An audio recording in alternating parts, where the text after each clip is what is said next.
So hey guys, welcome to my new video. तो दोस्तों, आज हम लोग डिस्कस करने वाले हैं कुछ इंपॉर्टेंट टॉपिक के ऊपर और इंपॉर्टेंट स्टॉक के बारे में, और साथ साथ एनालिसिस भी करेंगे। तो वीडियो बहुत ही खास रहने वाला है, तो बिना स्किप के ज़रूर देखें।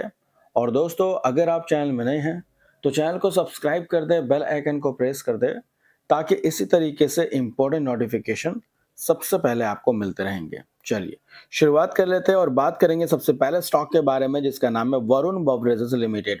अब दोस्तों, इस कंपनी को लेके काफ़ी सारी क्वेरीज थी, तो आज सारी क्वेरीज को क्लियर करने की कोशिश करेंगे। तो हम लोग आ चुके हैं इनके डिटेल्स के ऊपर। अब दोस्तों, वीवीएल की बात करते हैं तो पिछले कुछ समय से काफ़ी स्ट्रगल फेस करते हुए नज़र आ रही है, जिसकी वजह से काफ़ी सारे इन्वेस्टर्स वरी नज़र आ रहे हैं। अब देखिए, स्ट्रगल फेस करने के पीछे का रीज़न देखोगे दोस्तों, तो है सबसे पहला रीज़न है कंपटीशन। जैसा कि आप सभी को पता है कि रिलायंस का कैंपा कोला मार्केट में उतर चुका है और काफ़ी कम प्राइस में आ रहा। तो ऐसे में दोस्तों, इनके लिए एक प्रेशर क्रिएट होता हुआ नज़र आ रहा है, और दूसरा झटका लगता है जीएसटी का। क्योंकि जीएसटी अगर आप देखोगे तो पहले जो 28% का था बेवरेजेस के ऊपर, वो अब बढ़ के हो चुका है 40% का। तो जीएसटी का भी यहाँ पे एक इश्यू देखने को मिल रहा है। तो डबल इम्पैक्ट इस स्टॉक के अंदर, बिजनेस के अंदर पड़ता हुआ नज़र आ रहा है। और सिर्फ इसी के लिए ही नहीं, अगर जीएसटी की बात करते हैं तो वो सभी कंपनी में इम्प्लीमेंट होता है, लेकिन मेन प्रॉब्लम है दोस्तों यहाँ पे कंपटीशन का, जिसके वजह से वीवीएल को थोड़ा सा प्रेशर झेलना पड़ा।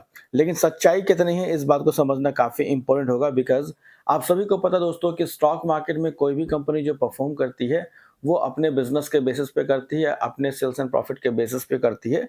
इसलिए फंडामेंटल को समझना काफ़ी ज़्यादा इंपॉर्टेंट हो जाता है। सबसे पहले इनके अगर प्रोडक्ट देखोगे, इनके जो फ्रेंचाइजी प्रोडक्ट है वो पेप्सी के दोस्तों, जैसे seven up, Mirinda, Mountain Dew, juices and many more, बहुत सारे प्रोडक्ट है। इसका मार्केट कैप 1,60,457 करोड़ का है। तो एक तरह से आप देखो तो ये एक लार्ज कैप क्वालिटी का स्टॉक है और काफ़ी बड़ी कंपनी है। प्रोस अगर चेक करते हैं तो company has a reduced debt, यानी कंपनी के ऊपर जो कर्ज है वो रिड्यूस कर रही है, कम कर रही है। Company has a delivered good profit growth of 41.4% CAGR over the last 5 year. तो पिछले 5 साल का प्रॉफिट ग्रोथ 40% का ऊपर है। Company has a good return equity ROE track record 3 year 28.2%। तो आरओई भी डिसेंट देखने को मिल जाता है। इसके अलावा company median cells grow 24.7% of last 10 year. तो पिछले 10 सालों का भी रिकॉर्ड अगर देखते हैं तो सेल्स 24% के एवरेज का निकल के आता है। अब चलिए नंबर को भी देख लेते हैं। अगर हम लोग जून क्वार्टर की बात करते हैं, अभी जो रिसेंट क्वार्टर गया वो किस तरीके से गया, इसको भी देखिए। मार्च 2025 में इनका सेल्स था 5,567 करोड़ का, जो कि बढ़ के हो गया 7,017 करोड़। इसके अलावा अगर पिछले साल से कंपेयर करेंगे जून 2024 से, तो 7,157 करोड़ का सेल्स था, जो कि घट के हुआ 7,017 करोड़। तो क्यू एंड क्यू बेसिस पे जबरदस्त जंप था, लेकिन वाई एंड वाई बेसिस पे थोड़ा सा फॉल देखने को मिल गया।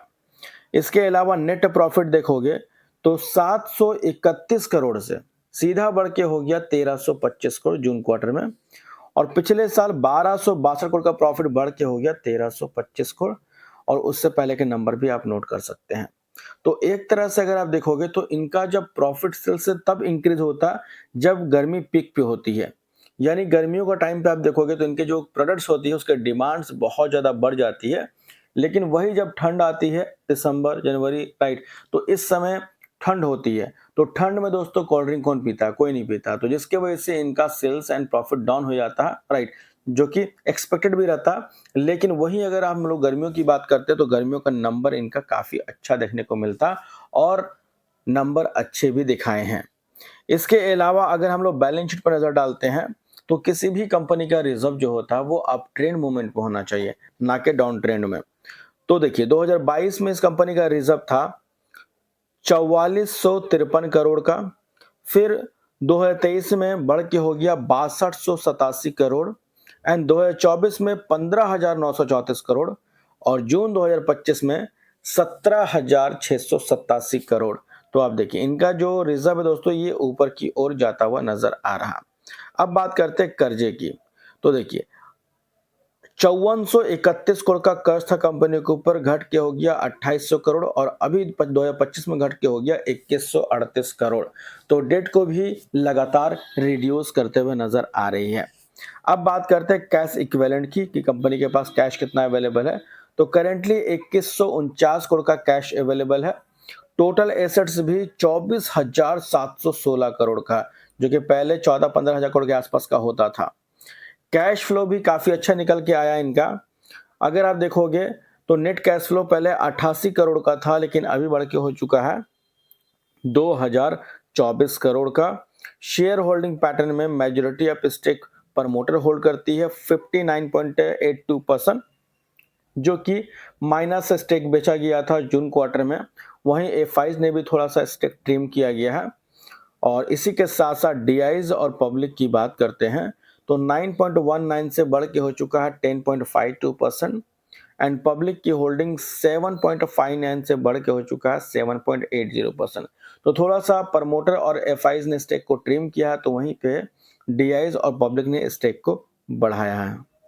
इसके बाद बात करेंगे सेकंड स्टॉक के बारे में, जिसका नाम है संदूर मैग्नेसिस। अब दोस्तों इस कंपनी ने बोनस अनाउंस किया जिसका रेशियो है 2:1 का, यानी कि अगर आप इस कंपनी के शेयर होल्डर है तो एक के बदले में आपको 2 बोनस शेयर मिलेंगे, जिसका रिकॉर्ड डेट अनाउंस कर दिया गया है 22 सितंबर 2025। 21 घंटा पहले का ये अपडेट है।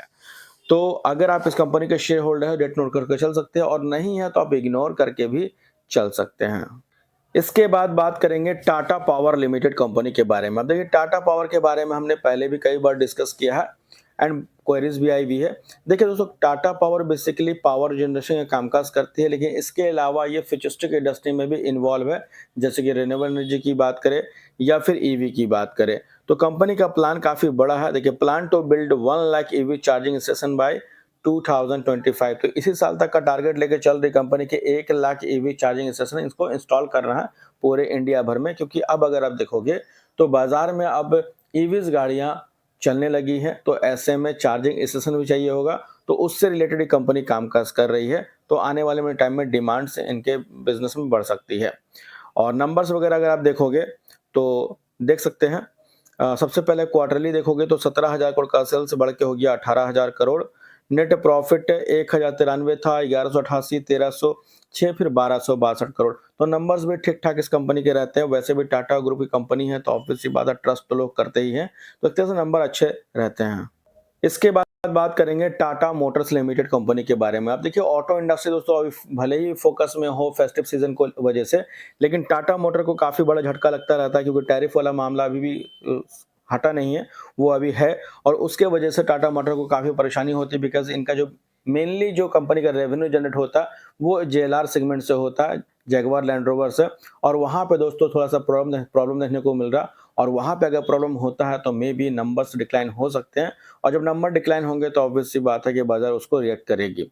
तो उसी तरीके से अगर आप देखोगे इस कंपनी के नंबर्स वगैरह, तो देखिए 1,19,000 करोड़ का सेल्स घट के हो गया कितना, 1,04,000 करोड़।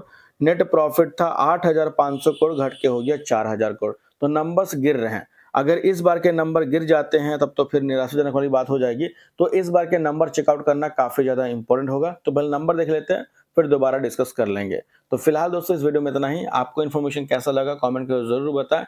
और इस वीडियो के अंदर जिस भी स्टॉक के बारे में हमने डिस्कस किया वो सिर्फ और सिर्फ एजुकेशनल पर्पस के लिए है, बाय और सेल करने का बिल्कुल भी रिकमेंड नहीं है। तो मिलते हैं नेक्स्ट वीडियो में, तब तक के लिए बाय बाय।